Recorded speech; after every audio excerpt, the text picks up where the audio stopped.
this lad is really the real deal. I can see him running a massive race. I think she's way overpriced here at 16-1. It's like Happy Valley, old Chester. It is, yeah. The Happy Valley of the UK, we could call Chester. Hello and welcome back to the Next Gen Racing YouTube channel. We've had a little break towards the back end of the jump season, but we're now firmly into the flat season, and we open up with the two big first classics of the season, the 2000 and 1000 Guineas. Jack, we have had a bit of a break, but you've been a busy boy out in Hong Kong, a busy weekend last weekend. What was it like? Yeah, it was obviously Champions Day last weekend. It was a cracking day. Kyle Rising, of course, stole the show in the Chairman's Sprint Prize, the world's best sprinter. He'll be going down to Australia in October, and he's, for those UK listeners, I suppose he's one that everyone should be watching. I know Hong Kong's 6,000 miles away, but this lad is really the real deal. So yeah, it was a good weekend. Thanks, Sam. Yeah, I want to give him a quick mention, actually, Jack. I was going to mention him anyway if you didn't. I knew you would. But Kyle Rising, he looks like an absolute rocket, and he is an absolute rocket. We're not going to see him at Royal Ascot this year. Do you think we'd ever see him at Royal Ascot in the next couple of years? I can't see it, to be honest. The prize money is so punitive. You're racing for prestige and pennies, really, at Royal Ascot. And look, they've got the world's richest race on turf, the Everest, to go and scoop up, and he's already 6-4 for it. But look, I'd love to more than anyone being out here. Of course, going back to Royal Ascot, it'd be great to see Kyle Rising on the world stage in front of European fans. That's for sure. And so he's been able to do it all over the world. But unfortunately, I don't think we'll be able to see the full package back in the UK. I can already see those big arguments happening, very similar to what happened with Winks when she was over in Australia, not coming over, and everyone will say, "Oh, she's not that great. She's not taking on any of the Europeans." And this is a bit different though, because is it though? Because people are going to say, but are people going to say, "Look, he's beating everything over in Australia and over in Hong Kong, but he hasn't come over here and taken on some of the top class sprinters here"? When really, we don't actually have too many top class sprinters here, but we haven't seen the thing. The division over in Europe is so poor anyway. If he's beating Hong Kong's top sprinters and Australia's top sprinters, and even Satono Rave, Japan's top sprinter as well, like he's clearly better than all the Brits and all the Europeans. Like the likes of Montassi winning a Group 1 and whatnot. So it's pretty poor at the moment over in the UK. So yeah, he is the real deal. It's a shame we won't see him at Royal Ascot. Hopefully the owners will have a change of heart in a year or two. Yeah, we'll wait and see on that one. And let's get into the racing for this weekend. We're actually going to kick things off with a sprint anyway, which is a Group 3 sprint on the Saturday. The 2:55 at Newmarket is the Hong Kong Jockey Club Whirlpool Palace House Stakes. Group for over 5 furlongs, which sees Beautiful Diamond as the 9-2 favourite. No Half Measures is 5-1. Tropical Storm 13-2. Twilight Calls is 7-1. Clarendon House and 7 Questions are 9-1. Looking at bigger about the rest of the field in here, Jack. I'll kick things off here. You can kick things off in the 2,000 Guineas, which we'll move on to next. But I'm going to kick off with No Half Measures at 5-1. I'm actually hoping we're saying about sprinters who can be top class in this country. I'm actually hoping this could be a sprinter for Rich Hughes who can take it up a little bit of a notch this season and take it to a higher level. I have been a big fan of this horse. When he was a 3-year-old, I thought he did look potentially like a really good sprinter. He obviously ran in the Abbey at the back end of the season on very, very soft ground, finishing behind the likes of Makarova, Bradsell and Believing. Obviously, that's not too bad a form, seeing what Believing's come out and done over in Dubai. But prior to that, this horse won at Newbury and was beating the likes of Relief Rally, Anaf and 7 Question. I remember that day saying, look, this horse has the potential to go on and be a really classy animal. Ryan Moore takes the ride for Rich Hughes. This is worth noting because Ryan Moore's only taken 2 rides aboard No Half Measures and has won both times aboard this horse. He's very ground versatile. That's one thing to mention. Yes, he's won on soft, very soft ground, but he has also won on quicker going as well. So don't be too concerned about the ground there. And if he is going to show himself to be a top class sprinter, even though he's first time up this season, he needs to be winning in company like this. And I think 5-1 could be fairly fair. So I'm going to go with No Half Measures, Jack, in our opening race that we're covering, the Palace House Stakes. Who do you like? I'm going to stick with the 3-year-old Tropical Storm, who I think is just an absolute ball of speed.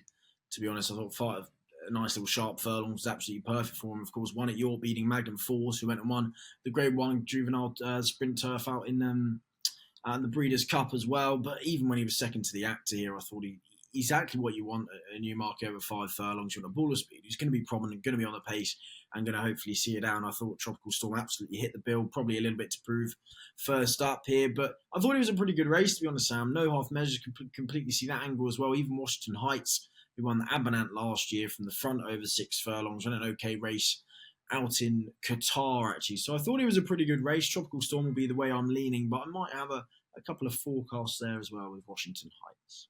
Yeah, it's going to be an interesting little sprint. But Jack's there with the 3-year-old Tropical Storm in the Palace House Stakes. We didn't want to spend too long on that race there. We want to spend a bit of time looking at the two big ones this weekend, Jack, which starts off with the Betfred 2,000 guineas over a mile. First classic for the Colts here.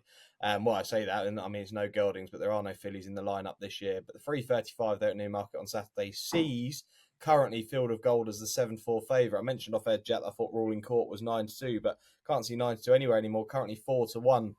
For William Buick and Charlie Appleby. Expand is 11-2. Scorvy Champ is 17-2 along with Shadow of Light. Green Impact 16s. Wimbledon Hawkeye is now 22-1. That's a little bit shorter than I thought. And then looking at much bigger about the other four in here. It is a fascinating race, Jack. It does look a good race on paper. I'm hoping that we do actually see some really top class 3-year-olds this season across the divisions. But look, Field of Gold as favourite. What do we make of him as the favourite? I do think he's worthy at the top of the market. Do you agree? Yeah, no, you'd have to. Look, the Craven was a really nice win. He was well backed and did the job in good style. Just not too sure how. I mean, I'm going to kind of be a little bit kind of against my own argument here, but I'm not too strong how strong that Craven was for him to be such a short price. Yeah, he's not ridiculously short, but I always think when you've got the 2,000 guineas, you've got to try and find a little bit of value, a little bit of something elsewhere. And I have actually been a Ruling Court fan. I know he has been backed into fours, but I was really impressed with the way he won out of Maidan in the Jumeirah 2,000 guineas. Look, again, as I say, I'm kind of against my own argument here because it wasn't a very strong race, but I thought he stepped up that Maidan turf, really liked quick ground, wasn't disgraced at York on his second start behind the line at Winter as well, but at least we know he's a 3-year-old with plenty of scope as he's got a little bit older. So yes, I know Field of Gold is probably the one to beat. I think there are a few in there at a price, but I'll happily take Ruling Court ahead of Field of Gold. Okay, yeah, look, I saw a lot of people online say Field of Gold might be too short in a race like this, and the fact that the Gosdens have never won the 2,000 guineas. It's not really a case to be against horse being at the top of the market, really. Gosden knows how to train top-class Group 1 horses, and this is no different. He just probably hasn't had the type that's good enough to win a 2,000 guineas, but this horse certainly is that. I agree with what Jason Weaver was saying on ITV prior to the races. This horse was carrying so much condition and will certainly come on for the run. And if coming on for that run, considering how keen he was in that race, in that Craven, if he were to come on and he were to settle off a much faster pace, which he's likely to get in 2,000 guineas, I'd say he could look really impressive in here. I was super impressed by that Craven win, and if he does take that step forward, he could be tough to beat. Agree, Ruling Court, Jack. I was impressed with what I saw in Dubai, and I really do regret not backing the horse straight after for that race because I did mention to myself and a few people that he looked really good in the 2,000 guineas type, and he was a much bigger price then, but he's now 4-1, which, look, he could go and win this, but he's going to be too short for me. And he's by Justify, which is a sire I'm a massive fan of. But the one that I think could be a big price now, I want to have one that I can play each way because I do think Field of Gold is a little too short to put up as a selection on here. But I think Wimbledon Hawkeye are now 22-1, maybe a little bit too big. He split the line in Winter and Ruling Court in the Acomb Stakes and was second in the Craven, just over 3 lengths behind Field of Gold. But look, he won a Royal Lodge here. He does like running here at Newmarket, so he handles the track. He was third in the Futurity Trophy at Doncaster, which is a race that tends to throw up some horses that can go and run well in this race. And I watched the Craven back, and Field of Gold wasn't the only one that was keen that race. Wimbledon Hawkeye was also fairly keen. So if he were to settle, I can see him running a massive race. I think it's just the fact that Connection and James Owen aren't too attractive compared to, the likes of the Gosdens, Aidan O'Brien and Charlie Appy at the top of the market. But I think he's a little bit too big. So I'm going to play Wimbledon Hawkeye towards the top end of the higher end of the market at 22-1. I think he's a good each way play. Jack, got anything else to say on the 2,000 guineas or happy with Ruling Court? Nice to see Mikel Barcelona on Shadow of Light. Actually, True. I know it was the Dewhurst obviously going to be under scrutiny. I suppose first time tongue tie goes on there as well. Actually, both of Godolphin's chances both have tongue ties on, which is interesting enough. But Expanded, I suppose, is one you had to take out of that. I kind of feel like the form line's being ridden off just because it was on soft ground.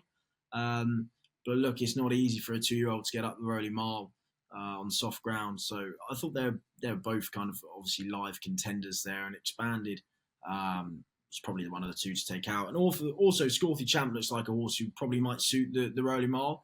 I think he's actually kind of stuck on really nicely, both at the Cara over 7 furlongs. Obviously won the national stakes on his latest start. And it was interesting actually hearing Joseph O'Brien. He said, what was the plan after the national stakes, and they said the intention was to keep him for this, and he's actually been in work pretty much every day since that day in September, over 7.5 months ago. So yeah, it'd be a good race. I think Rolling Cord is probably not the one to beat, but probably the player. I think at the price is nearly double the price of Field of Gold. But it'd be interesting to see, of course, the fallout from here and whether this is a vintage Guineas or not. My initial impressions are it's not, but we'll see going forward. We can only hope so. Like I say, we want to see some top class 3-year-olds this season. Look, Rolling Court, I'm hoping he'll be like a top class mile, maybe a 10 furlong horse going forward. And I'm imagining with Shadow of Light, look, he is favourite for a Commonwealth Cup. He is a speedy type.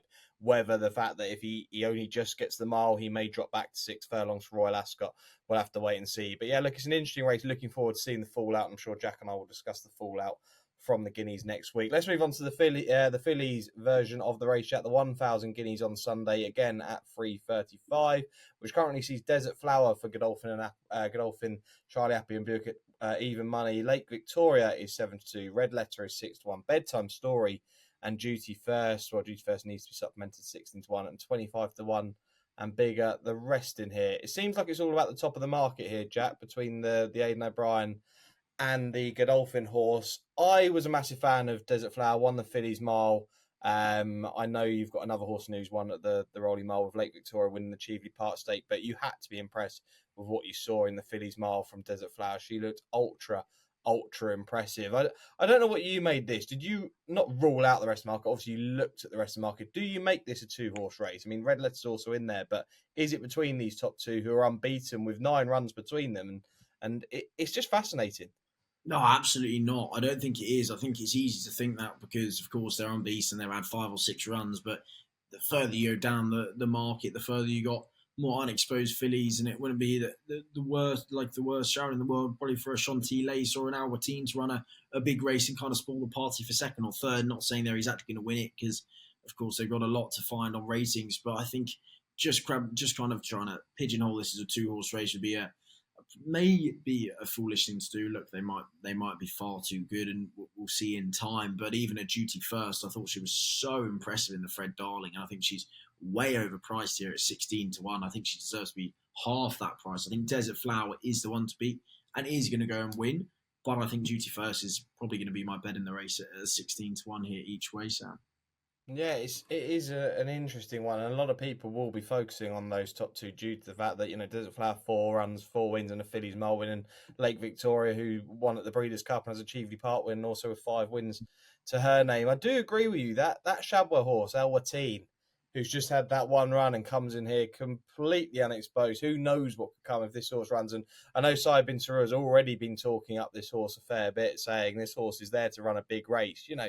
It is an interesting one. You have got to pay attention to some of these at the bottom market. Even a horse for Aidan O'Brien, don't think his second strings are ruled out in races like this, because Exactly has had a run this season. I mentioned plenty of times that, Aidan O'Brien string, they do come on for their runs, or they tend to throughout the season. So who knows? Exactly is also a big price at around 33-1. A really interesting race. Let us know down in the comments who you like for the 2,000 and 1,000 Guineas. Let us know who will be winning and what the double is for yourselves. Jack, look, it's a really great weekend. Fantastic to see what would be or would have been your local course in Goodwood returning for Friday and Saturday as well. But we've got some good action at Goodwood and Newmarket this weekend, and probably some also great action in Hong Kong.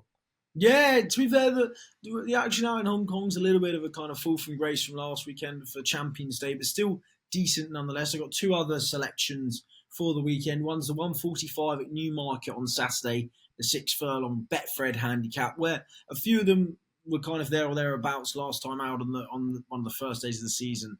On the 15th of April, there over 6 furlongs. A More Thunder one from the rear of the field, one really nicely actually, but the race completely set up for him. They kind of didn't crawl home, but they came home at a 98% finishing speed. And Would A Wonder was the one who was there or thereabouts, prominent throughout, travelled beautifully, looked the winner with 2 furlongs left. Couldn't quite get to More Thunder there, finished third, beaten 3 lengths, but kept on there at the line. I thought the race didn't pan out there, back on quicker ground.